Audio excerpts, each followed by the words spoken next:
This is the NA Happy Hour.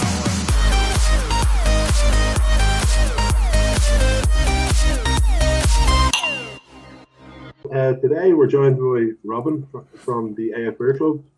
So the AF Beer Club is a monthly subscription box. You can sign up online, and it ships a great selection of non-alcoholic beers to your door each month. For example, I'm drinking today Henrietta Science by Mikkeller. It's a microbiologically flavoured ale, which was in this month's subscription box. And am I right, Robin? Each month there's a theme for the box. So, for example, this month was classics. What's it? Classic bangers versus. New bangers versus. I can't remember what it was now. Classic bangers again, but yeah, it was new and old essentially. Yeah. So this month we had the Mikkeller, which is a real classic. We had. I'm just having a look now. No Worries. No Worries, Lervig, Club Tropicana, which has been around for a couple of years. And then we had some new ones as well, like the Northern Monk one, the Who Let the Bees Low Tide. So each month we try and do some sort of theme. So I think the month before we did like dark versus light, which was pretty cool. So we had like 4 stouts, 4 pale ales. The next box that's coming out is going to be, we haven't announced any of it yet, but the next box is going to be Couch to 5K. So we're going to have like beers for the couch. So like kind of maybe a couple of darker ones, some like nice big sort of hoppy IPAs maybe, and then going then towards like the 5K, which is then like your isotonics, your Mikkeller energy beer, that sort of thing. So that's the next one to look out for. Excellent. Sorry, Ian. What were you that's how is it. You have a Strava group as well, am I right? Yeah, it's a Strava group, so it's kind of tying in with that. So I always thought that like non-alcoholic beer, alcohol-free beer, and like running, cycling, general exercise, like I've seen you guys talk about as well, like goes hand in hand really. Any sort of like workout is so much better when you know at the end you've got a beer. And now for a lot of people that beer is alcohol free as well. And so many of my experiences like over the last couple of years of alcohol free has been like post run, like even now, like so it used to be you go for a run, do a race, but sort of finish by about 11 o'clock, go to the pub to celebrate after a half marathon, whatever it is. And then you'd have a couple of beers, and you'd have those couple of beers, and then you just feel groggy for the rest of the day, and you've forgotten about like the amazing achievement of doing the race in the morning, and you've had those 2 beers, and you're really kind of like starting to feel a bit hungover. But now, like in the summer, last summer we went. I did a run with my friends, went into Brewdog, and we all had sort of pints of their lager, their alcohol-free lager, and like. It just makes you really hydrated again. Like it's like just great to sort of celebrate with a beer. And I always thought like running and alcohol-free beer just work so well together. And Mikkeller have proven that with all the stuff they do, the running club, the alcohol-free running beers they do. The Strava group's all part of that as well. Which has been great to see. And it's funny because like I never knew yesterday. On Strava, somebody posted a picture of their beers and were like, "Oh, I just did a 10-mile run, cracking into this beer." And like, there's comments on it. People are like replying. It's like another little sub social media thing that I didn't really know even existed. I just kind of thought, oh well, we can kind of see each other's runs and comment and stuff. But yeah, it's taken off. It's really nice.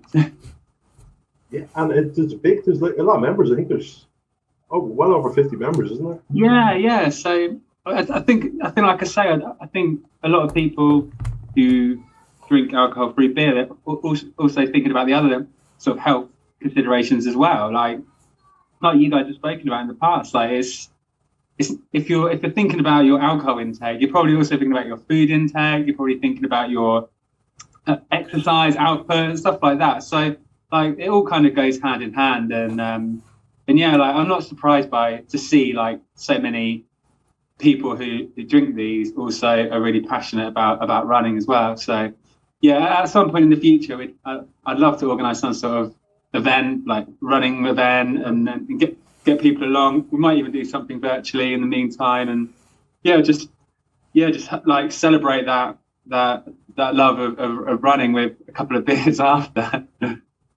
Absolutely. I know in the States you've got Athletic and all of that. Their whole brand is tied in. I mean, they're called Athletic. Yeah. It's all tied in, isn't it? Like, and they go beyond just sort of running and cycling, don't they?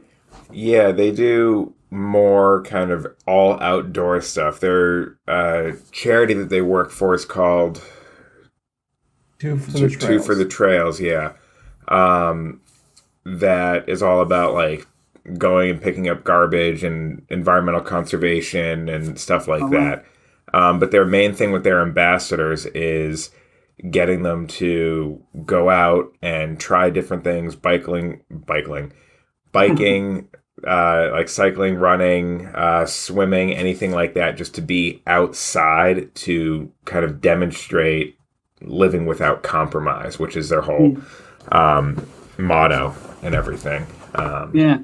It's great. It's great that to encourage that, and like I said before, like when you're done with a long walk or a run or hike, whatever, and then you've got like a couple of nice cold beers in the fridge, it just makes it so much better. Yeah, absolutely. And Robin, how did you get to the point of like doing all this? Like just getting into NAs. Do you mind just giving your background? Yeah, kind of leading into how you got in all this. So probably it's just over 2 years ago now. About 2 years ago, I it was actually I was training for a half marathon, and I'd always drunk quite a bit, like big into sort of craft beer, and kind of lived in London while the whole kind of craft beer scene was blowing up, and just loved it. Like we had a microbrewery on our estate where we lived, like, and we watched them open, and like every beer in there is like 7%. So you go there on like a Tuesday night and have a couple, and it's just so I was really into it, and then I was also into my running as well. And for ages, I was running and drinking, and the two went hand in hand. And I was training for a half marathon. I just thought, like, I'm just going to see what happens if I just don't drink for the training process, like 6 weeks, whatever it was, 8 weeks.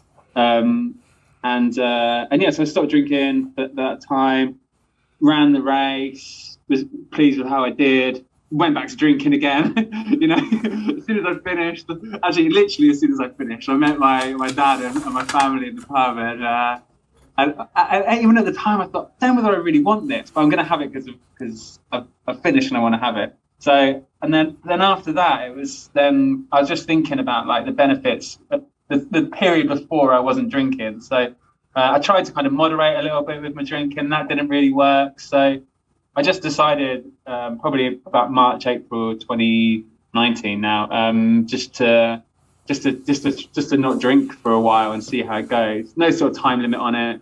And then that turned into a month, almost, and then going into a year, 18 months where I hadn't really drunk anything. And but during that time, because of the whole like craft beer stuff that I loved, I wanted to kind of show that there was this world out there of alcohol-free beer, and I wanted to kind of still support like independent breweries. I wanted to just celebrate all these things that were happening. I mean, nowadays people will tell you that like, the last 6 months alcohol-free beers blown up. But actually, even 2 years ago, there was plenty on the market, like enough for me to kind of start posting stuff online, and loads of breweries doing those alcohol-free beers. So so that kind of grew traction, and then people seem to like my posts. Like I got talking to Matt at Guilt Free Pints quite early on, in that because he was the only one really doing it at the time. And then so I started speaking to him, and then we did some beer swaps. I went to visit him in Amsterdam, which was nice.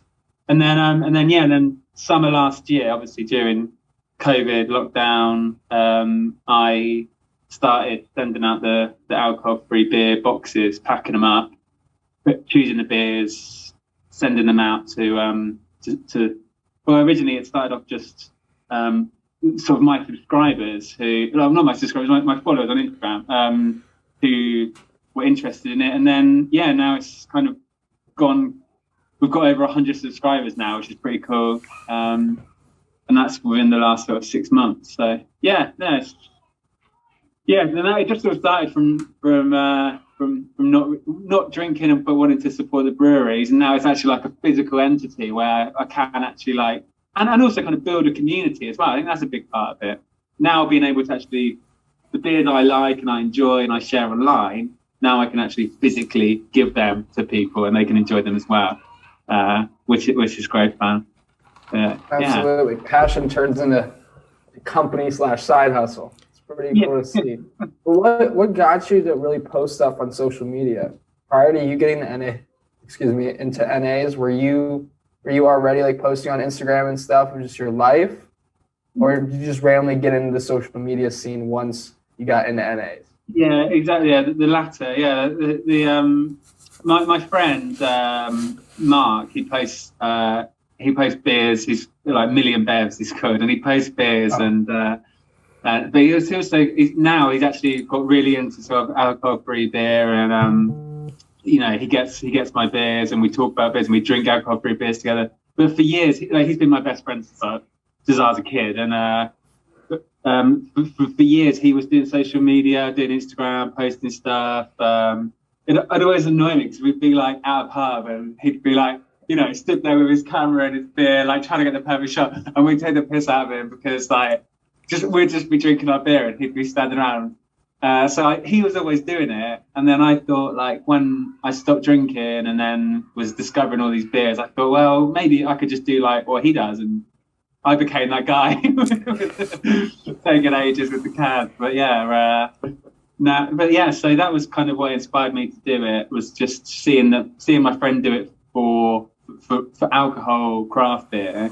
I thought, actually, I'm going to give that a go for the alcohol-free beers, which I'm so glad I did, because I wouldn't be doing any of this stuff today if I hadn't. Like, there must be plenty of people that are as passionate about this as I am, but they just keep it to themselves or share it with their close friends. But to have done it on Instagram,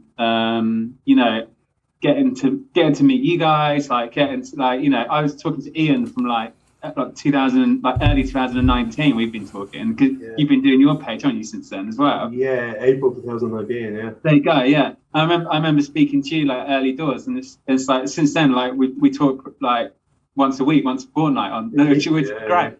And like suddenly there's like hundreds of people that are passionate about the same thing as you, and it's good fun, and I'm glad I did, because like I say, now being able to actually send these beers out to people, they can I get like first hand that first hand sort of community feel where people are tagging me and stuff, which is great.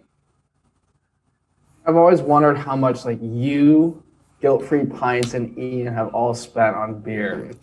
I would love to see that dollar. Luckily, luckily now don't have to spend too much on it. I was gonna say, now you're probably pretty good. Now I get the samples for the box, so it's quite nice, because the brands want to be in the box. They want their beers featured, and they want me to try it. That's quite nice. But in the past, a lot, like especially getting stuff shipped over from Europe, now it's just so expensive. I don't import anything now. Like, personally, it's too expensive. I went in. It would have been 2019 as well. I went. Me and my wife went on our summer holiday, and it was to Germany and Poland, and it was like a nice holiday. We got like a lake, stayed in a hotel on a lake. It was really nice. But half of the reason for going was because I've heard about all these Polish beers. So as nice as kind of the walks around the lake and that sort of stuff, we were going into the bottle shops and buying like handfuls of this Polish amazing alcohol-free beer, and I brought back a massive backpack full of them. But yeah, I mean, if you put that into the price as well, it'd be interesting to see what people have done for the passion of alcohol-free beer. Like, what are the extremes? Absolutely. It seems as though like you, Guilt-Free Pints, and Ian are like the cicerones of like alcohol-free and non-alcoholic beers. So personally, what is your favorite non-alcoholic beer you've ever tried and least favorite? That is such a hard question. Remember, we are recording, so this is on the record, and no, I will not edit this out. It's such a hard question. I think I've had almost this. I think I've had almost 200, 500 alcohol-free beers now, which is mad. It's too many. So my favourite, I don't know. Well, the one I've had quite recently that Matt sent me was that freeway, the athletic freeway, which that was pretty special. I don't know. For me, it's always been about like experiences. You know, if it just have like who I'm with, where I am at the time. So like a couple of beers that really stand out were the first beer that I had in Poland. It's by a brewery called Fortuna, and I'd seen the bottle online for a while, and sort of read the reviews, like translated reviews of how good this beer was. So the first beer I had, I found it there, and I cracked it open. It was cold, had it in the street, and it was, and like we were in Poznan, we just arrived, like it's quite. We just come from Berlin, and Poznan seems quite different from there, and just opening that beer in the sun and like. Just tasted incredible, and like the same with like experience wise and like anticipation wise, the Guinness that I had last year, like I drank Guinness like all the time when I was drinking. Like I have memories of it from pretty much all of my favorite occasions. Like when I think back positively about growing up, there's always sort of Guinness is always involved, and then when they released that, and then I couldn't find it for a few days, and then when I eventually found it, getting that home, having that, and a taste, it was just so good. And yeah, so yeah, that's three. I think I should maybe a Michelob one or a Big Drop one as well. I don't know, but you can't please everyone. But yeah, I think for me probably Guinness. I joked at the time that like I'm gonna have to just do the alcohol-free subscription box is just 8 Guinness every month because nothing else will compare to it. Absolutely. So what about least favorite? Come on. Is there anything that you try where it's like come on, like least favorite? It's hard though, isn't it? It's like Freestar. I don't know. That's not great, is it? It's not. Have you tried? Have you had that one? No, I've only heard through the grapevine. I don't really want to like slag off the independent guys. Yeah, it gets a lot of slack. But, like, it's not great. People like it. It's not for me. Like, they've got it in one of the big supermarkets here, so it must be doing something right. But yeah, I mean, for me, it doesn't really taste like much like a beer. I mean, I had one recently from Poland. It tasted like medicine. Like it was so bad. It was just. But then you look on like Untapped, and then people were like, "Oh yeah, I love it." Like 4 stars, and literally it tasted like just medicine. There was nothing beery about it. It was horrible. But yeah, no. I guess like least as well. Like you should probably say like how it's kind of annoying that like Guinness now doesn't exist. Like it existed for like 2 weeks, now it's gone. Like that's kind of annoying. So like that's my favorite and also my least favorite because I can't get it anymore. Yeah, I mean at least you're not sick from drinking it or whatever the whole bacteria thing they had with it. That's true. Yeah, no, that was a bit mad. But I hear that they're gonna it's gonna be re-released pretty soon. So Did you ever get it, Ian? Did they ever do No, we never got it in Ireland. Would you believe it? Strange, isn't it? Yeah, especially being in Dublin. Like I thought it'd be one of the first places they'd. I was gonna say, how did you not get it in Ireland? Don't you live like 5K from St. James Brewing? Yeah, the truck. Yeah, I mean, like St. James's Gate is about 5 or 6 kilometers from where I live. Like, and I don't know. I mean, I have tried. They have within Guinness, like Guinness over Diageo, and within it there is the Open Gate Brewery, which is like their own kind of craft brewer. And I've had some. They done a stout for the Rugby World Cup in Japan. It was called Stout the Rising Sun, and that was really good. That was phenomenal.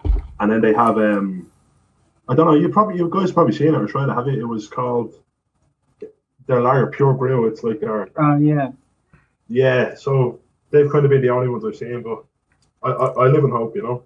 Yeah, I think it's a strange one. I think over here they only did it in a couple of the supermarkets. I don't know why they wouldn't.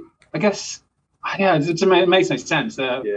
More money I get, they could probably sell it for more. Yeah, well, it's definitely a bigger market, you know. Yeah, but I guess the next step for them would be to get it on draft over here as well, which like that. I think that like it's just going to change people's like conceptions about alcohol-free beer. Like going into a pub and you'll see like the Guinness tap and the alcohol-free Guinness tap next to each other, and I think it'll be normalized. I mean, it pretty much. I feel like it already is anyway. Well, within kind of my friendship group, it already is. But I think there will come a stage in the next few years where there'll be at least one, if not 2 or 3, alcohol-free taps in each pub. Even in like kind of your local pub, I think you'll still find that. So yeah, like as a thing in the UK, they have Heineken Zero on tap.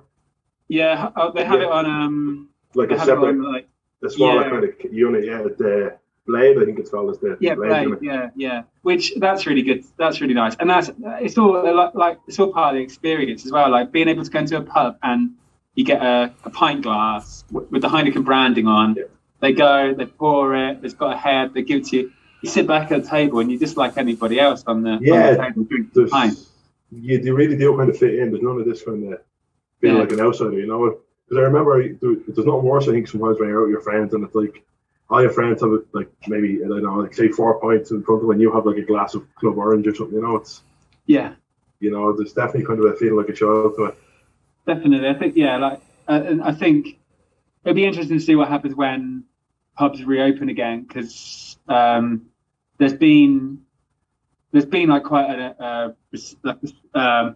people have been taken to the alcohol-free beers and stuff at home, buying them in, experimenting with it. So I think when the pubs do open again, obviously they're going to have a kind of like stock that they're going to have to get rid of. But I feel like, if you're a landlord now and you're, talking to your supplier, you're going to be, one of the conversations is going to be about the alcohol-free beer that you're going to get in and the quality of it and what's good. So I wouldn't be surprised going back, we start seeing a good few options in the pub. 12th of April is the date for us when we can go to a pub outdoors. So, we're counting down till then.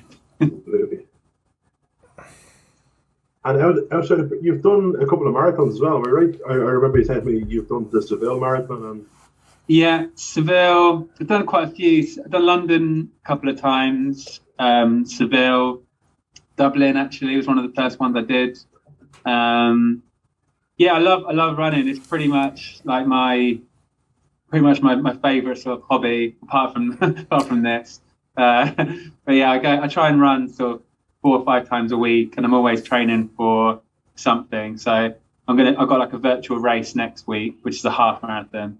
But yeah, I love marathons. I'm a member of a running club as well, and I qualified for London through my time. So yeah, I take it quite seriously. I'm not like elite, but yeah, I do like it, and I train hard for it. And yeah, it's so much easier when you're not hungover. Like I look back on all the training that I did after like pints and pints the night before. And I know I was younger then, but only a little bit younger. Now, like, even if I, like, every now and again, I'll have a sort of low % beer. And even if I just have one or two, I know that the next day that run, whatever it is going to be that little bit harder. So yeah. But no, I love my running.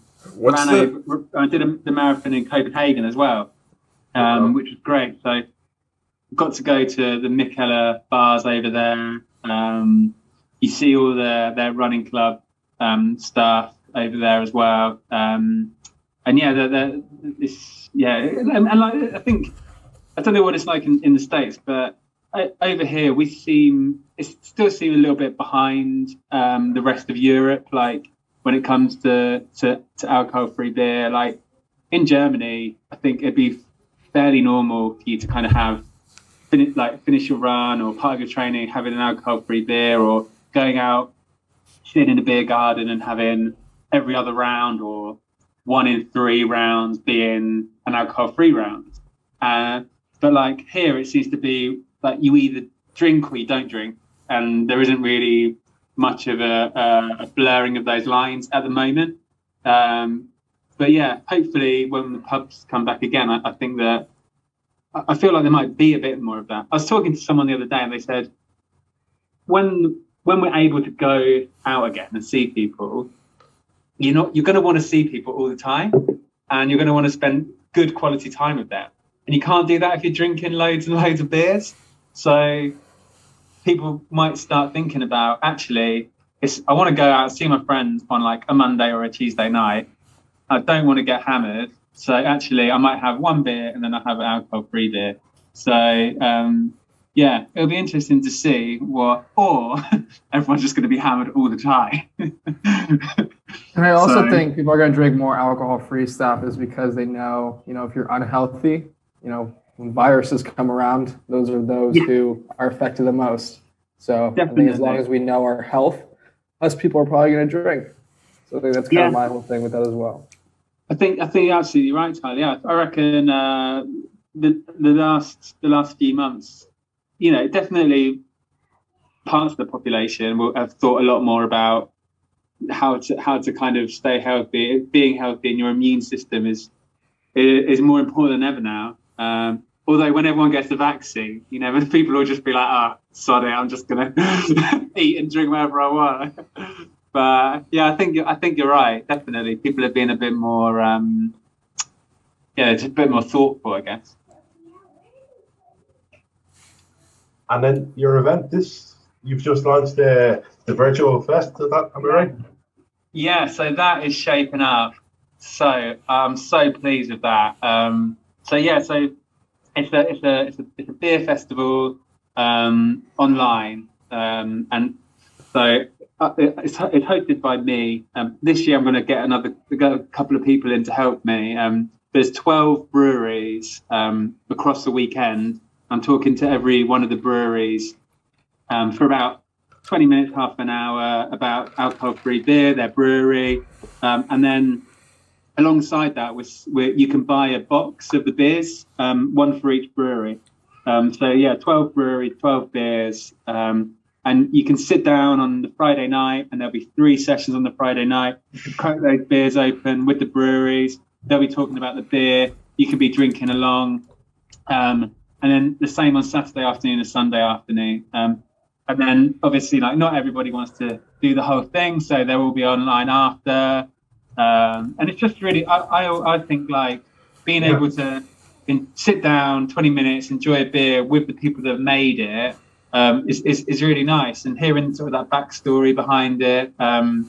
So that's coming up in April, and so it took quite a while to kind of get everyone on board, like get it all the logistics of it. But the lineup is looking good now. I got some big names there, and I was looking at so we did it last year as well, during the first lockdown, and I'd say probably 2/3 of the people that I spoke to, the producers that I spoke to, were just alcohol-free brewers, like as in like they only brewed alcohol-free beer. They weren't an alcohol brewery that then brewed alcohol-free.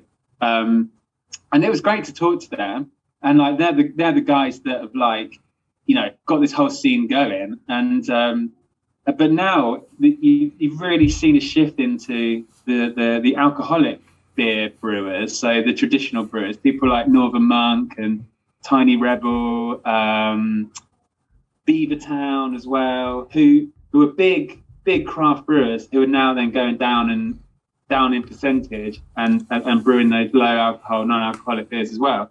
So most of the lineup this year are like just regular breweries. Like they've been brewing for years. They have a history in it, and now they're doing an alcohol-free beer. So I think it's really exciting. If you looked at the kind of lineup of the festival this year, you just think it looked like a beer festival. You'd have no idea that it was alcohol-free, and that's always been the goal. That's awesome. To normalize it. When I set up my Instagram account, I wanted to take pictures of beers that look like the hundreds of other beer Instagram accounts. I didn't, and then it was only when you kind of read into it that you saw, oh, these just happen to be alcohol-free. And now, yeah, you look at the festival and it could easily be like a Camera or a craft beer festival that would be, you know, 6, 7, 8% beers. So yeah, I'm really proud of it, and yeah, I'll be working with Wise Bartender to get those boxes out to everyone. I think we had about 100 people signed up last time, which was fantastic. And then people kind of came on. It's on YouTube, and you can talk amongst yourselves and ask questions to the brewer.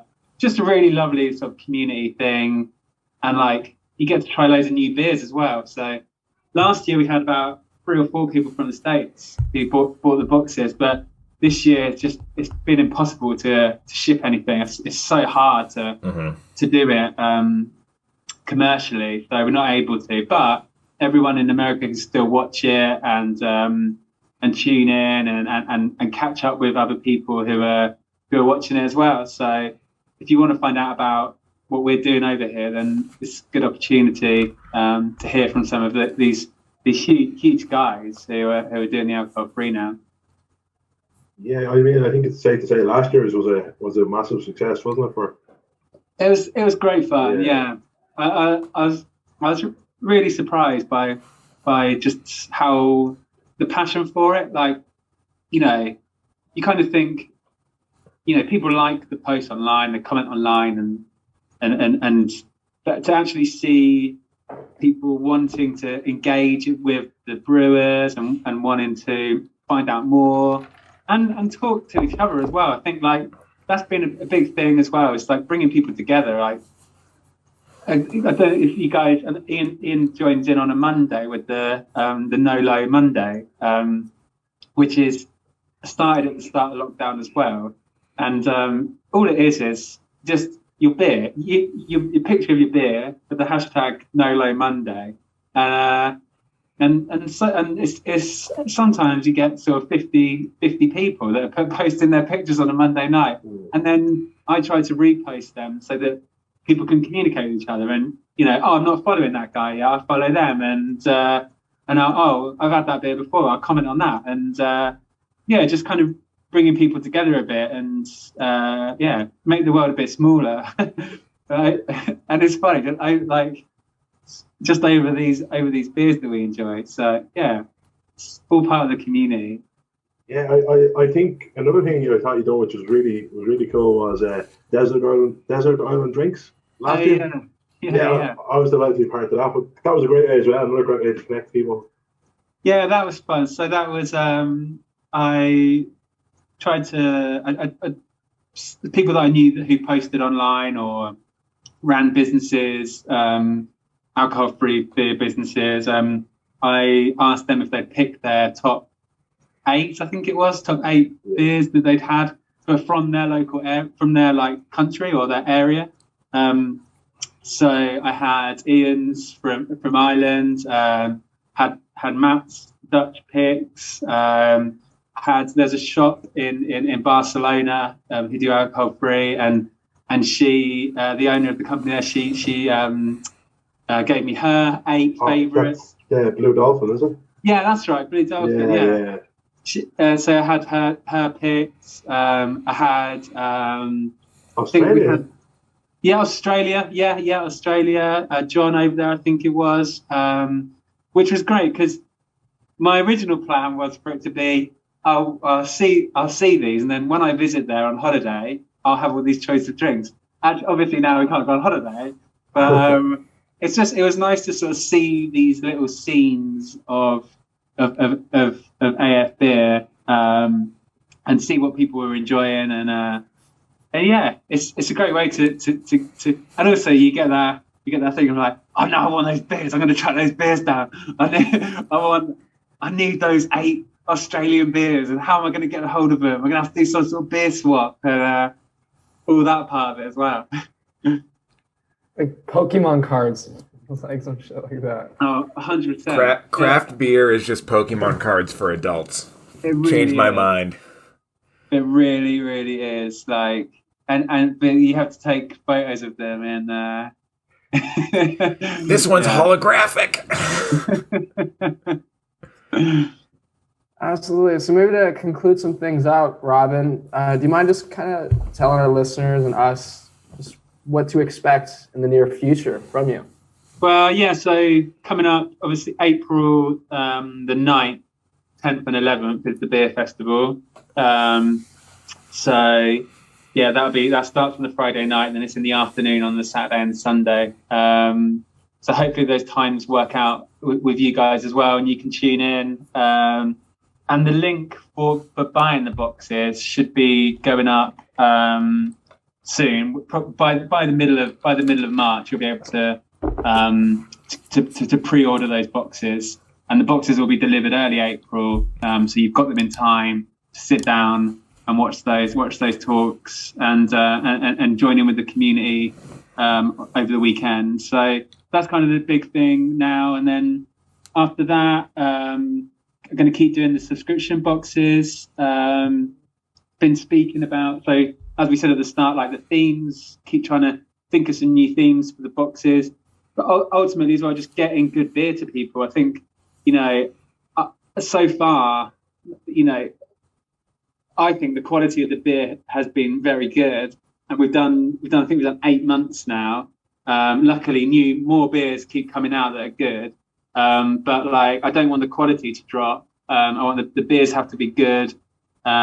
And then every month for the subscribers of the box, I do a kind of meet the brewer session with 1 or 2 of the producers from the box. So I had Signature Brewery last Monday, so keep doing those.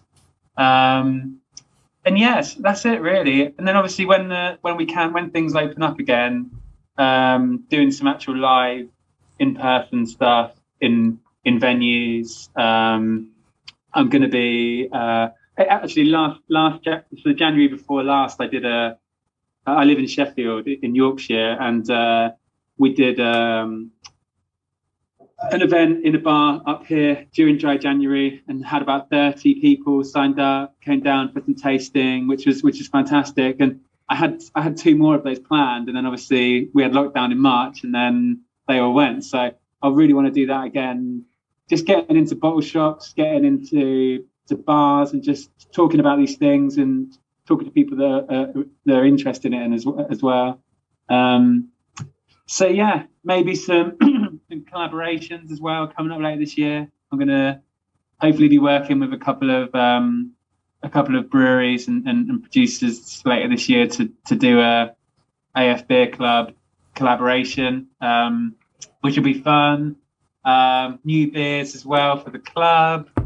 Working a lot with Time Wise Bartender to get new beers in. But yeah, like just keep going, really. Just keep spreading the love. And yeah, thank you for letting me come and do this with you. You forgot the most important event, the one we're doing together. Next week. Yeah, next week we will be doing a transatlantic happy hour. Yeah. I'm really looking forward to that, meeting a whole bunch of new people in the scene, and kind of watching these 2 worlds of the same genre collide. Definitely. So So that's next Sunday, isn't it? Yeah. So, This episode will be out on Friday, the 12th, if I'm correct. And then Sunday the 14th is the event itself. nice, yeah. So it's 5 o'clock in the UK and Ireland and 12 o'clock midday in the States, is that right? Eastern. Yeah. 12 p.m. Eastern and 5 p.m. GMT is the correct name, is it?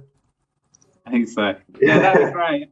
So I've actually not, apart from the Meet the Brewer things, that events I do, we haven't actually done like a kind of big Zoom for all the subscribers yet for the AF Beer Club. And it's something we've been talking about for a while. So I'll try and get some of my subscribers over to and we'll have a big beer chat next Sunday.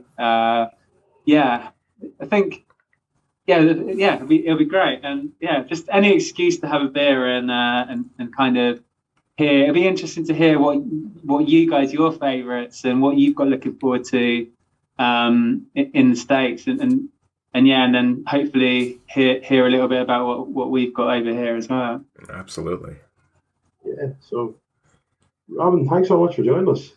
Oh, you're welcome. Thanks for having me. No, you've definitely been someone we wanted to have on for some time, so Cheers. it's been a real pleasure. Yeah. Absolutely. You've been a huge source of connecting the community and actually bringing out all the great things inside of it. Yeah, I definitely think when, you always did, but especially when the kind of whole pandemic started, you really connected people even more so with the online events and the Monday. I call it the Monday Club, the No Low Mondays and stuff like that, and then the Desert Island drinks and stuff. So that's like I said. That's always the whole point of it is to kind of spread the word and bring people together and just keep doing it, and you guys keep doing it as well. Like your Sundays are really cool, and doing the podcast. Keep going, guys, because it's bringing people together. I think we're all in it together, though, aren't we? There's never that's what I love about it. Like, it's kind of because it's such a small community. Everyone's kind of one tribe, one vibe, as they say. Definitely. That's awesome. Yeah, it was a pleasure, man. It was great talking with you. Hopefully, see you soon. Well, Sunday. Oh yeah, see you Sunday. Yeah, thank you. Thank you. Enjoy the rest of your day. Cheers.